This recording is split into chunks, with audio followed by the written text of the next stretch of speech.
As far as I'm concerned, Ben Affleck, the director, is 3 for 3 on great movies. But it can't be perfect forever.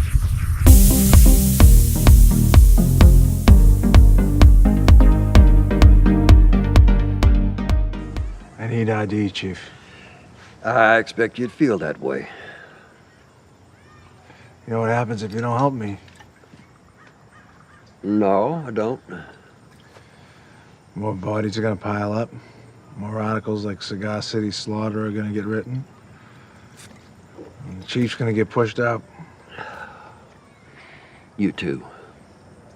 Maybe. Difference is, when you get pushed out, someone does it with a bullet to the back of your ear.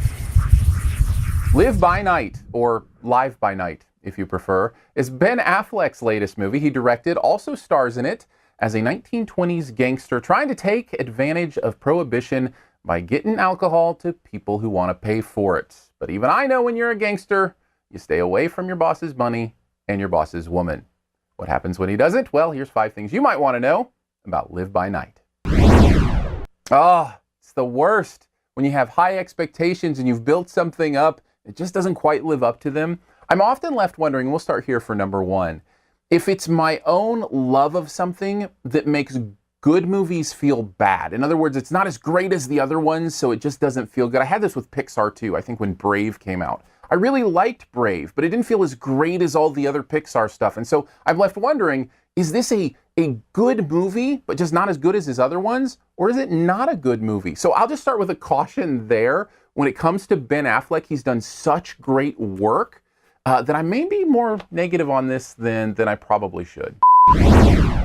Not only that, and this may be the first review ever where I've started off with back-to-back yellows. Maybe someday I'll have an all-yellow review and I'll just go, I don't know.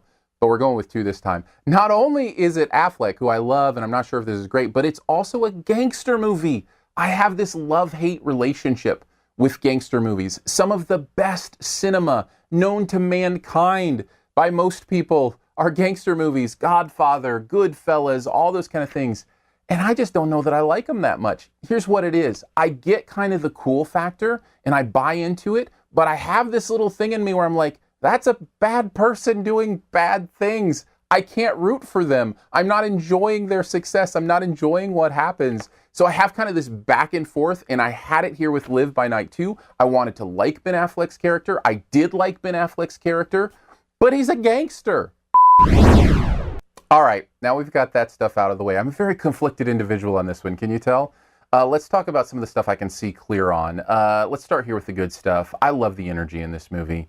The scene-to-scene energy, there are these moments, and Ben Affleck does this so well. You could feel it in Argo. I almost said Fargo. He didn't direct that. You can feel it in Argo. You can feel it in Gone Baby Gone. You can feel it in The Town. He just has a sense of how characters work in a scene to build momentum and build energy. He does kinetics, film kinetics, so well, and I think it serves the movie, in this case, very well.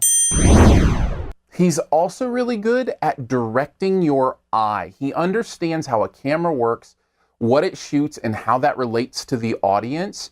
That's here too. So whether you're in an action scene or outside of an action scene, the visuals all work very well to tell a consistent story, and one that you enjoy watching because of the way your eye is drawn to something new on the screen or to the next thing. He is a great director, and even if this movie let me down, that's still on display.